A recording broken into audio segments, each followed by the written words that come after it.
Bien, c'est l'heure de la cathédrale, votre magazine conçu et présenté par Léandre Monzele, archevêque de la presse. J'ai un grand plaisir aujourd'hui de recevoir dans cette émission Messieurs l'abbé John Mobiala Ngamana, prêtre de l'archidiocèse de Kinshasa, qui nous a fait l'honneur de venir sur ce plateau pour répondre à certaines questions liées à certaines pratiques dans l'Église catholique. Monsieur l'abbé, bonjour et bienvenue dans la cathédrale. Bonjour, merci. Merci, monsieur l'abbé, d'avoir répondu à mon invitation. Je suis très heureux. Monsieur l'abbé, je vais vous laisser le temps de vous expliquer auprès des téléspectateurs pour connaître qui est réellement monsieur l'abbé John Mobiala Ngamana. D'accord, merci beaucoup. Je suis donc, comme vous l'avez déjà dit, monsieur l'abbé John Mobiala, prêtre de l'archidiocèse de Kinshasa depuis 2009. Et pour le moment, je suis le directeur adjoint du centre diocésain de pastoral Lindongue. Et je réside à la paroisse Saint-Joseph de Matongé, où je suis également vicaire dominical. Voilà. Ok, merci, très bien, monsieur l'abbé. Vous avez compris, aujourd'hui, dans le plateau, ceux qui ont monsieur l'abbé John Mobiala Ngamana. Monsieur l'abbé, nous allons parler aujourd'hui de quelques pratiques qui se passent dans l'Église catholique. C'est ça vraiment notre sujet, parce qu'il y a beaucoup de gens qui nous suivent à ce moment. Il y a des non-catholiques qui ne comprennent pas certaines rites qui se passent dans l'Église catholique. Même les catholiques eux-mêmes, ils vont à la messe, mais ils ne comprennent pas certaines pratiques que les prêtres utilisent dans l'Église, des lots, des sels, des encens, les images des saints. Toutes ces choses-là, il y a des doutes auprès des fidèles, auprès des chrétiens qui ne comprennent pas vraiment l'utilisation de ces pratiques-là. Raison pour laquelle nous avons invité M. l'abbé pour essayer d'expliquer à tout le monde, catholique ou non catholique, de bien comprendre l'utilisation de ces pratiques dans l'Église catholique. Et puis, nous n'allons pas terminer cette émission avec M. l'abbé sans pour autant faire allusion à la visite. Il y a Pape François Ouaroya Namboka Nabiso Kalamingite. M. l'abbé Paropé Sabiso Nengeni Église catholique locale et RDC. Ils ont se préparer pour Nakoyamba.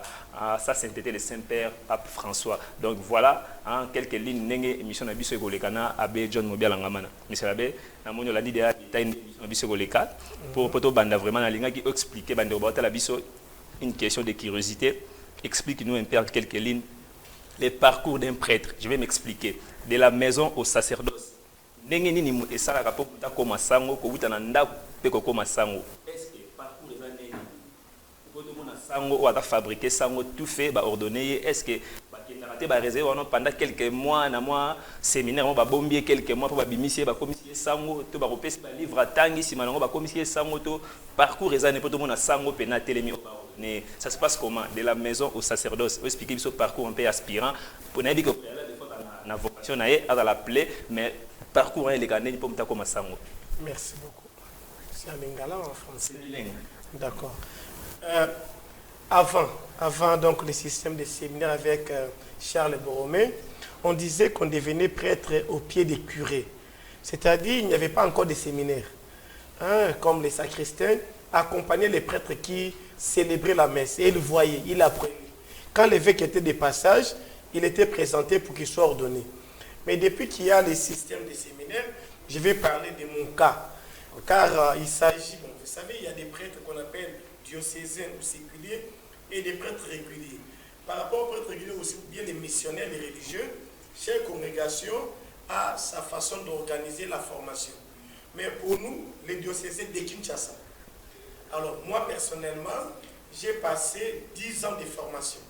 C'est-à-dire, après avoir obtenu mon diplôme d'État, j'ai été admis en propédétique. Propédétique, c'est comme préparatoire. Donc là, c'est préparatoire.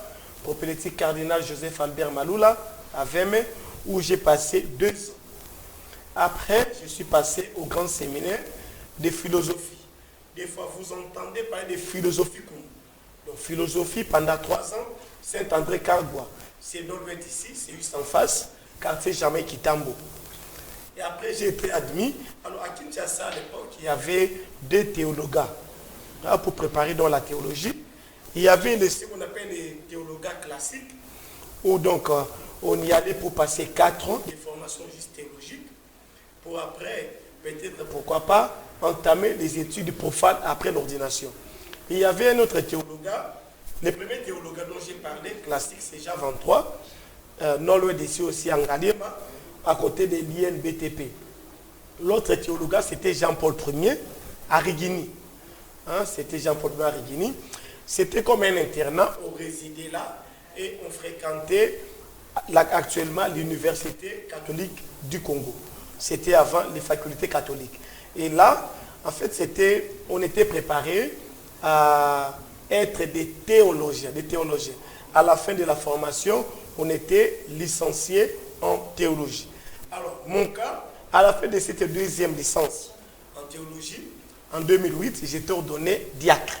Ok. Et après cela, une année après, j'ai été ordonné prêtre. Par contre, mes amis de la promotion, qui ont passé 4 ans à 23, ils ont passé après la 4e année, une année de stage probatoire. Et on était ordonnés ensemble, diacre et puis prêtre. Pour le moment, à Kinshasa, avec le cardinal Ambongo, il y a toujours les 2 ans de propédeutique, les 3 ans de philosophie, les 4 ans de théologie. À la fin de la 4e année, au diacre, une année de stage avant le presbytérat ou bien avant d'être ordonné prêtre. Donc au total, c'est 10 ans. Pour moi, oui. Non, c'était 11 ans. 11 ans. Oui, donc 2 ans propédeutique, 3 ans de théologie, 5 ans de théologie diacre, et puis une année avant de devenir prêtre. Donc, M. L'abbé John Mobiala, il y a 11 ans. Mais pour la bannière, sous 10 ans. Donc, tu retenir, retenir parcours ya sango pour monter à vocation aspirant à comme prêtre. Parcours 10 ans, au maximum. Et puis, na Kinshasa, na ba congrégation, et ça, ba congrégation, moussoussou, moutaï gossa la 8. On a monté. C'est-à-dire, par exemple, Moutatangi, avant de prêtre, l'étape, il y a philosophie et théologie. Okay. Alors, nous sommes dans cette philosophie à entamer directement la théologie. Zélanan, quelle est l'économie? L'économie, si mozongi, au sali théologie. D'où ça peut aller même jusqu'à 13, 14, 15 ans. Ok, merci. Bon, si vous retenez, mais c'est là-bas expliquer ce parcours. Donc, tu vois, plus de 10 ans ou 10 ans, on peut monter comme ça. Tout à fait. Donc, on a une question. Ba comprendre au batala biso banda sango azanani ezara et arriva ndeni po muta ko masango po to mona ra sango la ti sultan mais c'est là ba expliquer biso a dans la étape nyoso les kakati po ba ordonner au prêtre donc 10 ans et vous appelez 11 ans et vous appelez 12 même 13 ans donc yango mais ça ba sur l'explication merci vraiment mais ça bien pour la explication on a linga pena to banda wana po to kota vraiment na vif du sujet na biso mais c'est là bien to le ba pratique les car l'église catholique romaine o yozali moko na kati na bango. Surtout bien dans l'histoire vers les années 90-2000, au début il y a l'église des réveils, on a accusé les prêtres, les pratiques mystique, la magie, les pratiques la bougie, la maille, le sang, l'image. Mais on remarque que depuis quelques temps, les pasteurs de l'église on a dit des réveils, prêcher na bino basango ba pasteur ba commencer là ba mai ba bougie ba sang ba bloro nyoso wana yo en tant que prêtre lecture na weza nini par rapport à... Est-ce que ils ont rejoint l'église catholique Yesus na molili o ba bino basango bo na molili bo na ignorance ko ba rejoindre de bino na ignorance ou bien ba rejoindre de bino na vérité analyse na nini par rapport à la situation. Merci beaucoup. Analyse na ngezani. Je ne dirais pas en termes de rejoindre Bisso ou bien non. Bissal et Libina, chez nous, on les appelle les sacramentaux. Ils ont un côté dans la religion ou à Kosambe dans Nzambe, vous allez comme on a été, il y a des sacrements et puis sacramentaux. Bisso, on les appelle les sacramentaux. Ou on ça directement grâce. Mais ça prépare la personne qui prie, qui a la foi, à recevoir la grâce. Les sacramentaux ne confèrent pas de grâce de l'esprit. Prépare la personne, dispose la personne à recevoir la grâce. En même temps, ces sacramentaux purifient. Alors, par rapport à l'église des réveils de Mourbiwana, certainement, ils ont tout simplement compris que le bateau, et ces sacramentaux ne sont pas une invention de l'église catholique. Okay. Ce n'est pas au combo ya Nzambe. Il n'y a pas de magie. Rien de magie. Rien de mystérieux, non. Et c'est le Kambo ya Boyambi. Ok. Merci, mais c'est la bise Kambo ya Boyambi. Donc, bah comprendre, surtout le bien que bah comprendre. Pour bah non le balboso, ils ont ba magie. Et plus loin, même bah sultan, bah évangéliste oyo ya ba américain na États-Unis sultan mais couture na bango la oyo ya ba pasteur protestant mais le pasteur l'église ba comme là même na ba sultan na ba batie ba chazi ba comme na ba étole nyonso na ba mitre ya ba cardinal donc comme na ko kamwisa oto mo teke makambo c'est que vérité ça va question de retour à question que vérité ça lui bah c'est pas balata la maman omoni christianisme botami na contexte moko ya empire romain. OK. Net biso ba nganza bilamba to kolata il y avait quand même un lien avec Maïmalekei na empire romain, hein, mais zali likambo ya bonganga nzambe okolata boye ngata biso ali ko sa misa ce qu'on appelle les habits liturgiques akolata nini alati op alati chazube yaye atie étole hein akosambela misa bon ba peut kolata bongo Natana contre-temps. Voilà pourquoi on dit l'habit ne fait pas les moines. Hein? Okay, mais quand même, on reconnaît les moines par son habit. Hein? Non, bah, ça, écoutez. Néanmoins, ceux qui comprennent, ils ont compris la nécessité. On a dit qu'officier, à quoi tu as dit que tu as sous-shooté pour te faire du sabbat. Tu as dit comment on n'est pas à biso, tu as dit comment on a moto, tu as dit quoi agir. On a Jésus Christ, et on a l'Ecclésia comme leur délégué. Merci donc les aguiles bosso parce que fallait ta ba chaussure à bien ba veste pour la kisango et bele comme na bango kola taper ba sultan ba bomba donc allez-y comprendre. Merci monsieur l'abbé to kotis ko na sujet na biso mettre l'abbé expliquer biso sikoyo to ke nevena na bilembo moko to beno na mai pourquoi utilisation ya mai l'église catholique to benga eau bénite l'eau bosela la mai pour na nini petit na ngweza nini. Merci beaucoup. Mai monzele Léandre ezali déjà bon mot. L'eau, c'est la vie. Et déjà au début de la création, il y avait la présence de l'eau. L'Esprit du Seigneur planait sur les eaux. Ça s'appelle l'emboyakufa. Avec les déluges, Noé, tu évites Maï, Mpelaine, Komi et l'emboyaliwa. Maï, et Zali et l'emboyabatisme, la purification, la sainteté. L'eau est là pour nous laver de nos péchés. Voilà pour la baptême. Alors l'eau bénite nous rappelle d'abord le baptême. Au besoin de Zoak. Sauf qu'on participe à la missa, on a dit qu'on bénisse maï à Kolobayango Polele. To kundola baptême tokulati. Donc purification on a pour Tenzambe. Et ça dit qu'à symbole les alliés de quoi les alliés sacramental. Et lembo, il y a ko sokola moto, il y a ko petola moto. Et dans la Bible, mais c'est une utilisation monnaie ou dans l'Ancien Testament.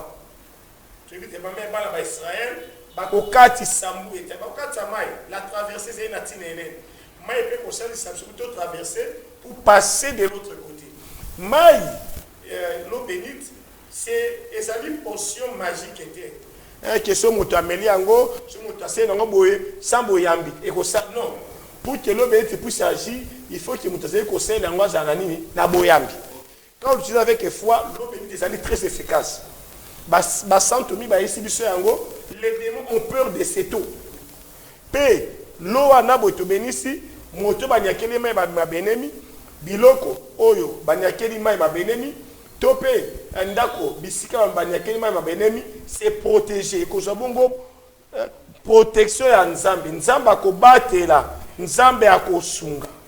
Donc l'eau bénite ezali mai ya yanga mingi peza suna zeko sala misa pour bandeko biso ba we yamba ko sala ba psut suba te ba engumba mususu bazali ba ya ba ecclesia pe communauté mususu bazali wana expliquer mai ba utiko toka na pompe mai yango boye o amulangi to nini to ko benisa se mai mana pour te to salela pour ya ko lakisa ba to ezali na so mai soki ya nini te c'est l'eau o ezali élément naturel o nzamba pe susu ko la likabo tokokuba na nzela ya mai masantu kozwa makaboma na ya Nzambe pe Yesu eme amelakisi na biso lokola mai makopesa bomoi. Jean chapitre 4 tanze kosolola na mwasi wana ya Mosamari alobi yango polele ngai nde mai makopesa bomoi.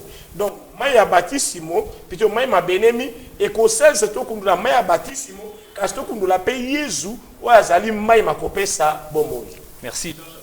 Yesu ala mai mabomo merci c'est la bé mais na lingi na tuna tout le monde rappelle na kata misa bande ko basusu ba ba mais na mesa comme tango ya robwaka mai wana mona zo ki mazo lingate mai yango zoye siko yo pesa pe mantia ya catéchèse bolimolaka bana malamu catholique akula na ete ntango obwaka mai azobata azolinga Yesu aye o mai ya bibembe ah merci beaucoup mais généralement nos fidèles qui participent na ba messe na biso mi pensa bandeko ya biso ya basi neti mikolo so akobanga mai essaye peut-être essaye mai bibembe uti bongo na cimetière toni lelo ba tia mingi ni ba mascarade na bango wana boye eba o ba kosela azobanga so mai ezuye esala nini make-up na bango etanga boye beba et yango bona bombi elongi boye mais c'est nango te pota kanisi te mai wana e uti ceux qui yango en même temps oui il y en a pe o bazali na biyoka yoka pe bilandala otongolo penza malamu te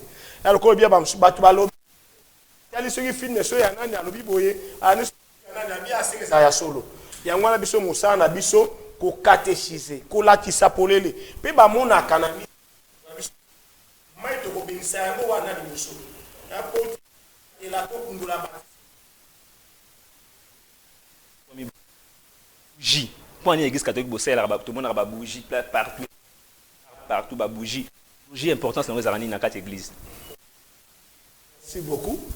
Bougie flamme et bali na christianisme déjà tout kala bali déjà même ya kala parce que c'est la bougie pour ya biso même c'est la bougie qui no lelo kasi biso ba triste tout bougie c'est lembo ya mwinda c'est lembo nani pe ya Yesu mikolo mieto zena mikolo ya pasika na butu ya pasika to pedisi kandela ya pasika de bite Yesu to kolanda ye wazali alpha pe omega bandela pe suka ye kolo ya tango ya zali lumière et la lumière en fait nous révèle quoi la vérité révélée pour lumière et combattre ténèbres lumière et combattre ignorance donc pour ya biso en même temps omoni moto wana pour bien prier l'homme a besoin d'un cadre quand même propice. Et parmi les éléments qu'on s'est lycéen à cadre propice, il y a entre autres quoi? Flamme. Motoana. Moto qu'on s'est lycéen, je suis en présence, il y a quelqu'un de divin, de spirituel. Donc, la flamme, il y a moto, et qu'on favorise la rencontre entre l'humain et le divin. Le spirituel et le matériel. Voilà. Ok, merci. Sur les chrétiens catholiques, comprendre les quatre églises catholiques. Placé pour expliquer Monsieur l'abbé, tu continues sur la 100.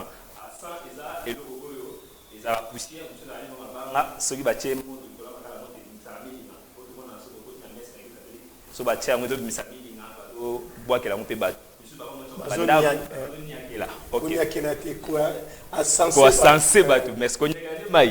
merci.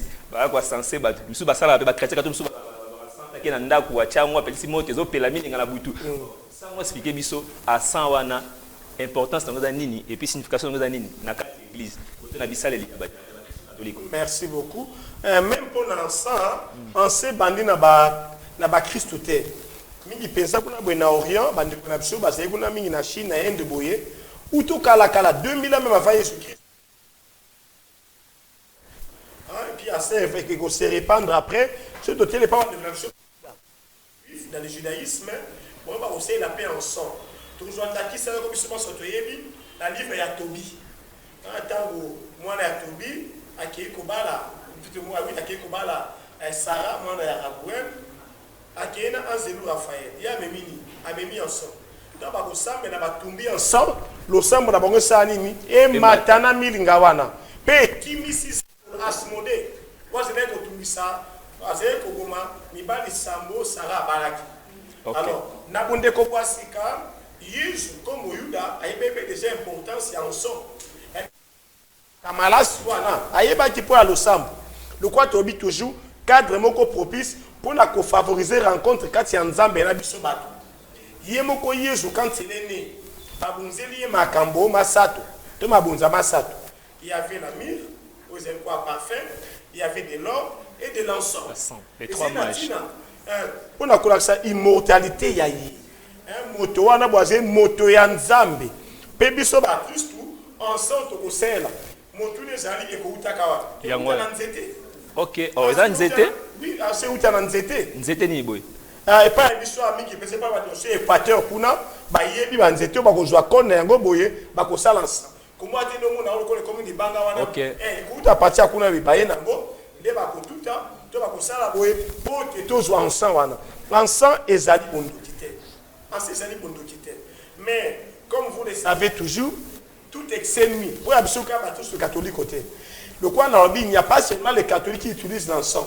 Et c'est pas de comment souvent on sait l'encens na ndengi ya mabe. Ndengi ya mabe. Au moins na marabout on sait l'encens na ndengi na.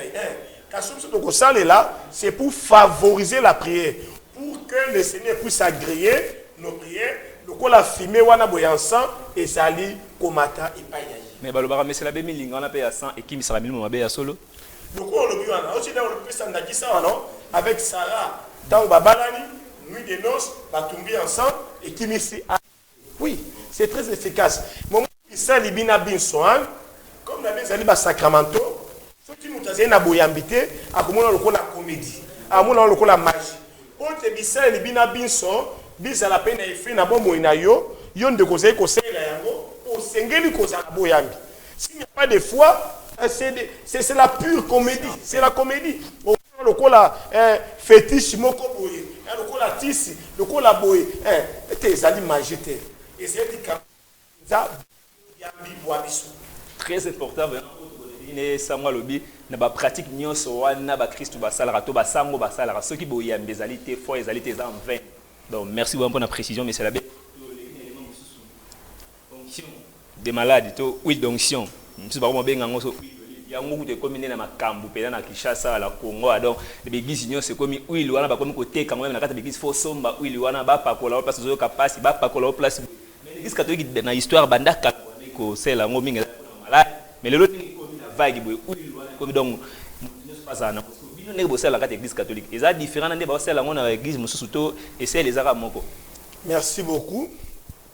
Donc les camboya onction hein donc on a ko wendre OK moni déjà avant tout monde na mafuta o ya kati ecclesia ngato na sey mwana moke so mama sokolingai akopakola mafuta ya mindelete mafuta ya mbila OK so bendo nzoto boye ekota bien na nzoto ponto ezala sembe nzoto ezala makasi OK mafuta ekopesa moto nzoto sembe et puis c'est pe moto nzoto makasi et pas ya biso ba katoliko to selika l'onction des malades était attends to say ah bo avant te ko tabo na poche centre ya moto banda bongo Tridon Pascal tate episio par le coup cardinal donc Fridolin Ambongo to ke na misa ba bengi messe chrismal.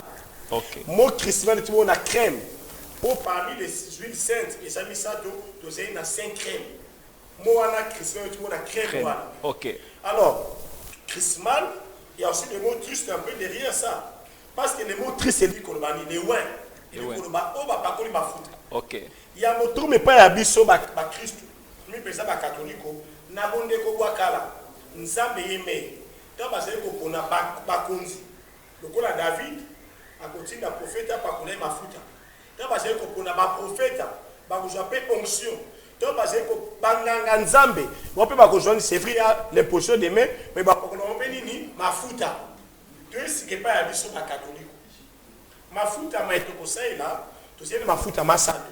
OK to c'est ko so bela mafuta ba catéchumène. OK ba pour mi pesa ba kolo to ba la be basé ba ko so batissimo po bazala na résistance liboso ya zabo bazo makasi ya kolonga zabo lokola Christ alongati. mais c'est le pardon na kati wana za unique mara na tango baptême ne ba pakola yango. Oui mafuta catéchumène ba pakola yango na tango batissimo pe une fois. Merci. C'est à noter. Ça va ko so batissimo pe une fois dans la vie. OK mafuta ya mibale et c'est le colobi wana boy onction des malades. OK Surtout dans la Bible dans Jacques chapitre 5 verset 17 c'est écrit ceci. Ceux qui montrent un malade qu'il appelle les anciens, les presbytes, les prêtres.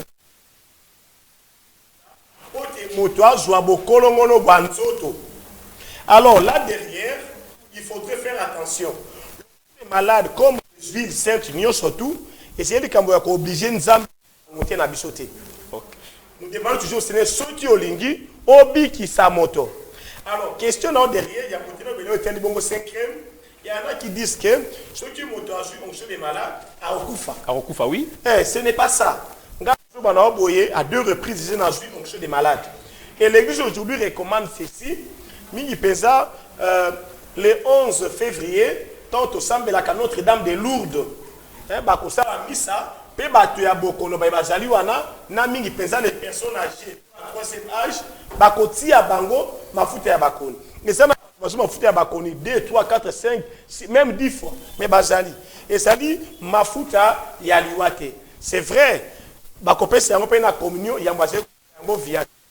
C'est-à-dire au motakoli ya pona passage ya yi. OK. Mais on se dit madame motako jango tangoni. Ça fait partie des sacrements de guérison. Il y a l'ibiki, hein, guérison, motabika, les amis balé, onction des malades et pénitence et réconciliation, tout là. Motopote a sur une face à non lucide. À ça, on n'a pas de donc, on a un zambaye, motoal basé sur bako solo là. Motako ça la tout là, grand zamba ko pakola ma futa. Si il a pas un zambe, si on zambalingi, après ça y est, bokolongono, bonzoto. Ma futa ya suka. Et ça dit bon les 5 crèmes. 5 crèmes. Et on peut salir nini. Et ça dit le col a mis balé au sur tanga tu as ne sais ma foute ya ni ya. Car si 5 crèmes au 5 on a malasi. Tate puis pas au bénissa yango. Et puis ce catholique on dit ceci. L'évêque bénit l'huile des malades, donc pour l'onction des malades, et puis l'huile des catéchumènes. Mais il va consacrer les 5 crèmes. Alors ça monene pour bête histoire boni uto bonde ko wakala. Par exemple Noé pour battre bomo ya sekebandi mbule sili atindi ebenga kolom ye akei pe azungi na lititi ya olive. David amona ki ba sacramento akoyemba bongo po ya mafuta ya olive.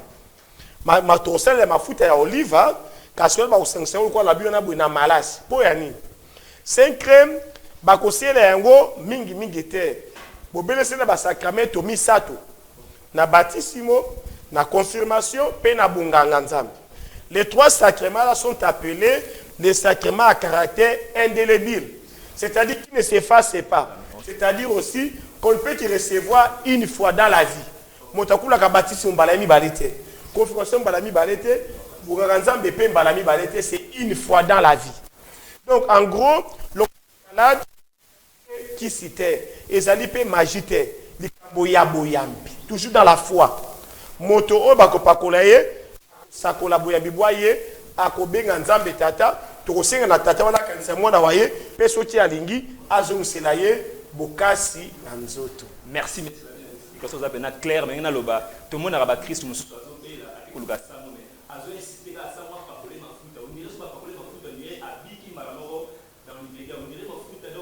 tellement pratique comme un trop.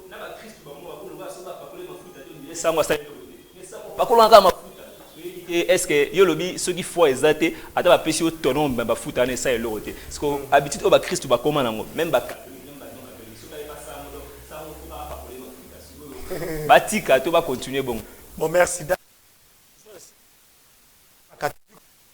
là et je le tata puisque pas béni ici une fois l'an na messe. Merci mais c'est là où c'est le moins important. Donc c'est que l'église catholique sango to monsieur l'abbé to père a robin ça ma futa te kai on a béni ça ma futa to c'est la pour ba sacrament muto béni si yango béni c'est nani tate épiscope pe pa ya biso tate épiscope ba koluba ba yango toujours. Ce n'est pas à un prêtre de bénir les huiles. Nzambe pona ba sacrament wana boye a conseiller ma futa tate épiscope passer nini a béni. Alors motu voyez oh monsieur l'abbé, mon père, pas qu'on a ma fouta. Tous allons un peu pour catéchiser. La finalité, c'est la pastorale. Conseil ça mon Christ, toi, qu'on a l'anzela, wana boyeba. Et c'est quand attaquer demain le peuple. À Saint-Guy, c'était ça dit pour mon tout cas, c'est ecclésia. Conseil ça y est. Mais osez nango wana. Et ça dit ma fouta te salaboué. Tout sambe na. Eh nako beni sayo. Nako tela o maboko. Mafuta poyani. Et puis le problème mafuta si qu'on dit ko bela poyani. Mafuta ya cri ya ba malade to pakola yango awa boye na front et c'est quand il a pensé peut to ko pakola yango na mafuta pour te li mon sang to akota. Esili. Donc ba nganza ba mafuta kaka na moto pe na maboko. Donc si place mo souté. Tete esili wa. Sisima bongo ba ndeko na biso mingi ba mama o bazara a misa na tongo dimanche il m'a assommé ma foute en huile d'olive à un pas ça on a nzambe bénissa mais c'est la bé bénissa donc la pratique et ça a raté pour le dit que car un épiscope na droit.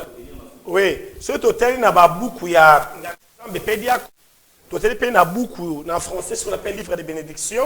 C'est vrai là dedans on a quand même mis des prières pour te nzambe bénissa ma foute. Mais où ils allaient réserver na ba sacrament quoi a dit ça toi na to conseiller la bobelese neti wa ba malade bobelese hôtel puisque passer ni a bénissi ya ba ko kabola ba paroisse ils sont pour ya mobu mobimba comme la messe Christmas en 2022 où a bénissi ya to se ko ça la boye si 2023 si 2023 na messe Christmas mosusu. Merci mais ça pour la précision to continuer likamba misa ya ba way messe des morts bo bandeko o bala ba non catholique pe ba kama même si on a après 40 jours bah ça les messe des morts mingi ya ba vendredi messe ba way qui est ezani ni ba messe de rekempo ta kufia kufi déjà l'église catholique ba pratique wana messe des morts o expliquer biso origine na ouest ça pena na importance. Merci beaucoup. Bon, moi d'abord, j'ai bien précisé une chose. Hein. Dieu nous a créés pour la vie. Missa, tu célébreras. On ne célèbre pas pour la mort.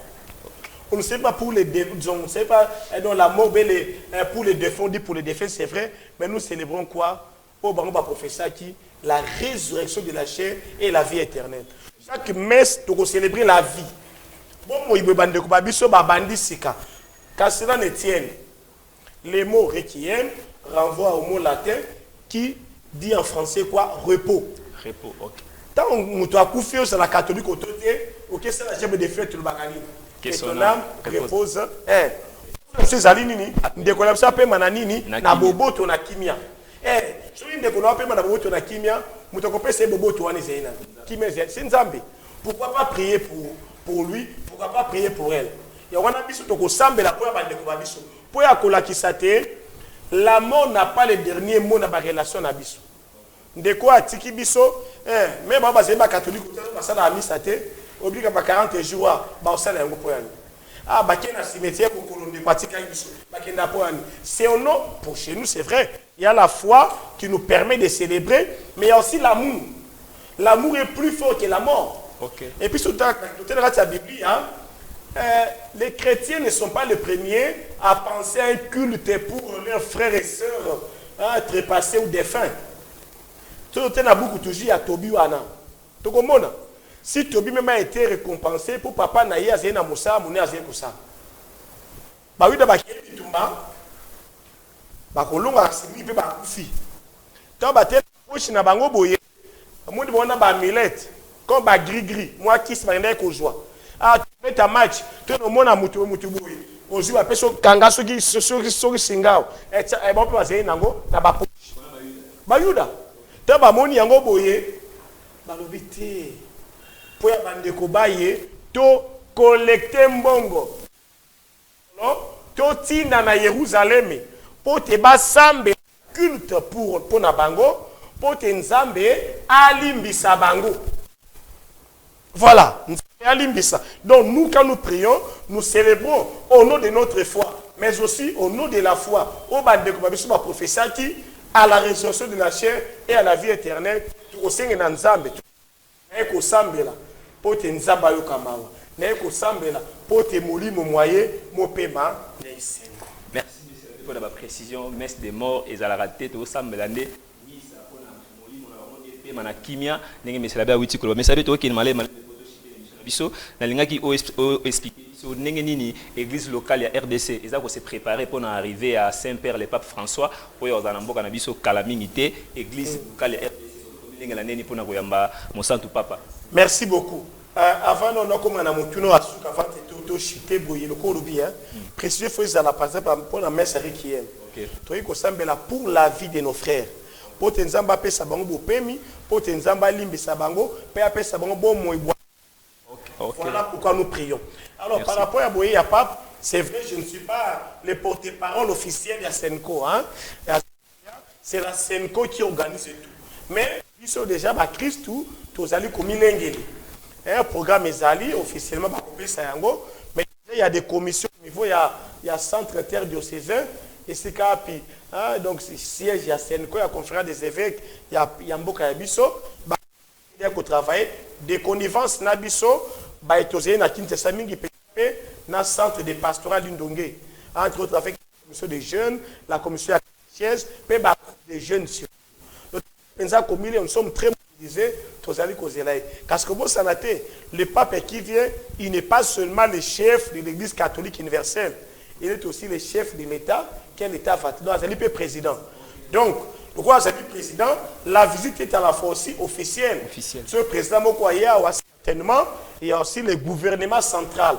Il y a le président, le gouvernement central, bon, on peut côté Makambo yango, pour Bayamba, président Yamba homologue, il y a un président. Parce que pour Yabiso, Azalipe Mokambi, successeur il y a Petelo, ou à Kokamba, bon, l'Église catholique et romaine. Merci, M. Une toute dernière question, tu as aussi sa mission pour te réponse à la question. Sur l'igno répondre sur l'igno tiki nabi que ça la maman depuis un certain temps tiki Marambo Senko alobaki pona ba sango o badana bana libanda batika sacerdoce ba ke kozwa charge na ba motaki et taki depuis que Marambo Senko soki bimi et betara mi na l'église na ebité soko linga ko répondre te ko répondre te na ngina loba boye soki ba sango na ba se présenter te bango moko ndenge Senko sengaki église est préparée nini pona bango mbano eza nini kasi. Merci beaucoup. Heureusement que vous êtes très prudent et intelligent. Au bout d'un moment, un gars a porte-parole à son côté. Ta question est très pertinente, même fondamentale. Et la réponse est discrète. Merci. Merci. Là, c'était M. l'abbé John Mobiala Ngamana. Vous voyez qui va répondre na mituna nos to la réponse na vraiment. Merci na bande konyo so na Congo télévision na radio télévision catholique so occasion de la biso partout sur YouTube. Merci pour d'ailleurs abbé Jean Mobiala Ngamana pour appeler biso ba réponse par rapport à l'occupation na biso besa émission na biso puis par rapport à visite na Olikina kati. Merci beaucoup Ndenge Boyambingai na Congo 24 mingi penza na émission cathédrale ko lobi bi mission botozien ngo penza posa pona kokoli sapé zebi mayele boanya pe surtout Boyambi ya bandeko car ba catholique côté pe bandeko ba susu baye pense ba kolanda ba kola ngola moi Boyambi boyabuzoba lokolo batuana ba abona mafuta ba melisa yo ba salo boye ba sopela okoka na bolo kwa mona wona ezali Boyambi zangi mayele biso ba katoliko Boyambi boya biso bokotambola nzela moko na mayele. La foi marche avec l'intelligence ou la raison. Fides, cohérence, intellectuelle. Merci, M. Labat. C'est vraiment un grand plaisir était pour moi. Oh, merci na Bandeko Patrick Kabea, Arnaud Malonda, Israël Sassa. Coordination de parce que Nabiso 15 merci Biso Sala et les Kamalamu archevêque de la presse Léandre Monzele émission Tokutani Mbala Simana occasion Moussous. Merci, au revoir.